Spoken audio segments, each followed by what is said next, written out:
बांग्लादेश में बेकाबू हालातों के बीच सेना ने मोर्चा संभाल लिया है और देश में अंतरिम सरकार बनाने का आह्वान किया है।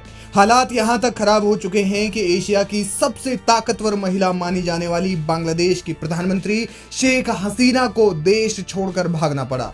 आपको बता दें कि सेना ने उन्हें 45 मिनट का समय देश छोड़ने के लिए दिया था। बताया जा रहा है कि इस्तीफे से पहले वे अपना अंतिम भाषण रिकॉर्ड करना चाहती थी, लेकिन उन्हें इसकी भी इजाजत नहीं दी गई। इस बीच तमाम खबरें, तमाम वीडियो सोशल मीडिया पर वायरल हो रहे हैं और सवाल यह है कि शेख हसीना ने ऐसा कौन सा फैसला लिया था जिसके कारण उन्हें अपना देश छोड़कर भागना पड़ा। इसके जवाबों की गहराई में जाएं तो स्वतंत्रता संग्राम सेनानियों को आरक्षण का एक मुद्दा नजर आता है, लेकिन आरक्षण का एक अकेला मुद्दा नहीं है। इसमें उन पर लगने वाली तानाशाही और दमनकारी राजनीति के आरोप भी हैं। हालांकि इन तमाम आरोपों में एक ऐसा फैसला है जिसने इस हिंसा को आग नहीं बल्कि ज्वालामुखी की तरह फटने जैसी भूमिका निभाई। दरअसल हाल ही में बांग्लादेश की 14 पार्टियों के गठबंधन वाली केंद्रीय कैबिनेट में एक बड़ी बैठक हुई। इस बैठक में बांग्लादेश के कट्टरपंथी दल जमाते इस्लाम पर बैन लगाने के फैसले पर कैबिनेट मंत्रियों ने मुहर लगा दी, वो भी आतंकवाद विरोधी कानूनों के तहत।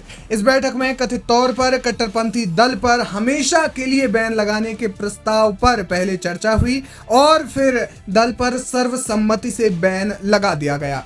माना जा रहा है कि इसी फैसले से शेख हसीना ने बांग्लादेश में सरकार गिराने और हिंसा भड़काने के ताबूत में आखिरी कील ठोकी।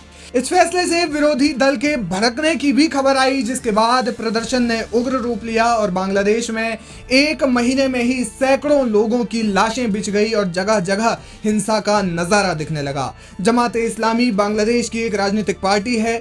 इस पार्टी को बांग्लादेश की सबसे कट्टर पार्टी माना जाता है। बताया जा रहा है कि शेख हसीना ने जमाते इस्लाम पर 1972 में राजनीतिक उद्देश्यों के लिए धर्म का दुरुपयोग के लिए प्रारंभिक प्रतिबंध के करीब 5 दशक के बाद यह एक्शन लिया है। आपको बता दें कि बांग्लादेश में रहने वाले हिंदू समुदाय पर हमले करने का आरोप भी जमाते इस्लामी पर लगता रहा है। एमनेस्टी इंटरनेशनल नाम की एक मानवाधिकार संस्था ने भी कहा था कि जमाते इस्लामी के कार्यकर्ता बांग्लादेश के अल्पसंख्यक समुदाय को कई मौकों पर निशाना बनाते रहे हैं।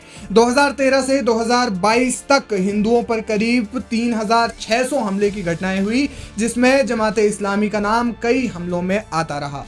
इस दल की स्थापना साल 1941 में अविभाजित भारत में हुई थी। साल 2018 में जमाते इस्लामी का चुनावी पंजीकरण भी रद्द कर दिया गया था, यानी कि उनके चुनाव लड़ने पर बैन लगा दिया गया था। ये आदेश बांग्लादेश चुनाव आयोग को हाईकोर्ट ने दिया था, लेकिन इस दल पर पूर्णतः प्रतिबंध लगाने के लिए सरकार आगे आई। यही मामले ने तूल पकड़ा और हिंसा भड़क गई।